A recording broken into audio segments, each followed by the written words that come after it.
Imagine yourself on a peaceful hike, surrounded by the serene beauty of nature. Suddenly, without warning, the ground beneath you transforms into a treacherous trap, slowly pulling you into the depths of the earth.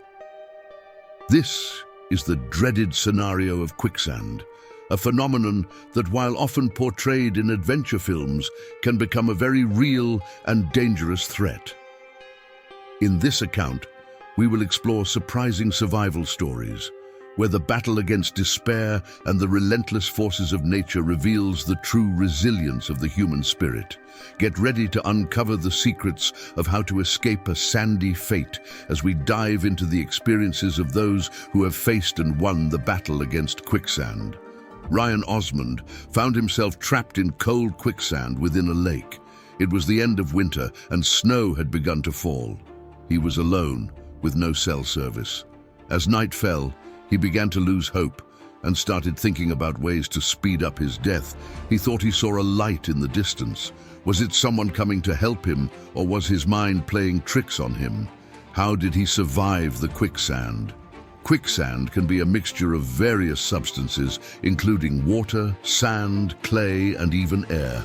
It may appear solid and firm on the surface, but quickly collapses under any pressure or vibration.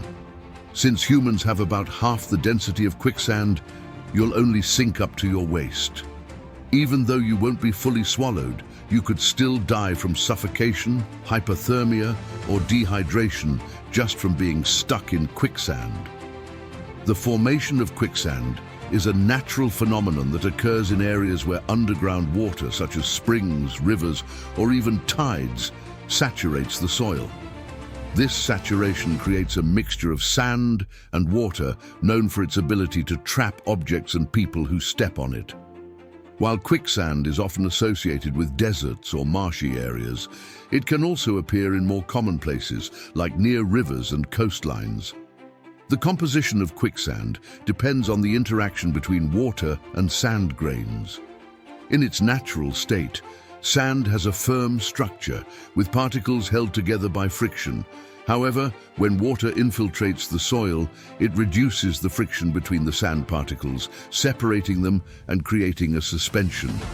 The once solid ground turns into a liquid-like, unstable trap. Today, we will look at 3 incredible survival stories and examine how these individuals managed to escape a sandy grave. Should you move or stay still? How can leaning back save your life? And why did one of the survivors ask to be left alone? There is quicksand all around the world, but it's most common near coastlines, marshes, and along rivers. And it's near a river where our first story begins. Number 3, the little fisherman. While fishing with his father on the Wichita River in Oklahoma, a 12-year-old boy got stuck in quicksand. When firefighters arrived, the boy's right leg was buried up to the knee, but his father had already freed his left leg. His father and 3 firefighters began pulling the boy, but he remained trapped. They had to dig by hand to free the boy's leg, but with all this movement, the firefighters themselves began to sink. They used driftwood and tree branches to create a platform to stop everyone from being sucked in further. Meanwhile, the boy began to suffer from hypothermia and lost feeling in his leg. After almost an hour, they finally freed the boy, who escaped with only mild hypothermia. If you think an hour is a long time to be stuck in quicksand, wait until you hear our next story. Number 2, a frozen miracle. Let's return to Ryan Osmond. He was crossing a lake in Zion National Park, Utah, with his girlfriend Jessica when he stepped into a small patch of quicksand that completely engulfed his leg. They had been hiking for hours with no cell service, and a snowstorm was beginning to form in the area. Jessica gave him sticks to wedge alongside his trapped leg while she began to dig out the sand with her hands, but the hole filled up faster than she could remove the sand. After 30 minutes, they were in a full-blown snowstorm, and Ryan started to think he wouldn't make it out alive. He asked Jessica to run and get help, knowing it was his only option. Hours passed.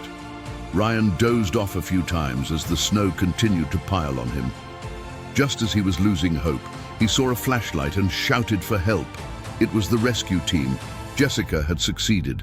Two people pulled him by the shoulders while another dug through the mud. His leg was so cold that every touch felt like a knife cutting through his skin. After several minutes of extreme pain and the sensation that his leg was being ripped off, he was finally freed and saved from freezing to death. Ryan had been trapped for 12 hours, and the rescue team took 3 hours to find him. Ryan says the mental recovery was harder, and for 3 months he woke up sweating after having dreams of falling into water and drowning. Beyond the physical challenges imposed by quicksand, the psychological impact it can have on victims is often underestimated. The sensation of being stuck, unable to move, in a potentially fatal situation can cause significant emotional trauma. Quicksand victims frequently report not only the immediate fear of sinking or suffering from hypothermia, but also the growing despair when they realize that their efforts to escape often make the situation worse. The experience of being trapped in quicksand can result in psychological trauma that manifests in various ways. Some people develop an intense fear of returning to natural areas, especially those resembling the environment where they were stuck. Even the mere thought of walking on sandy or muddy terrain can trigger feelings of anxiety or panic attacks.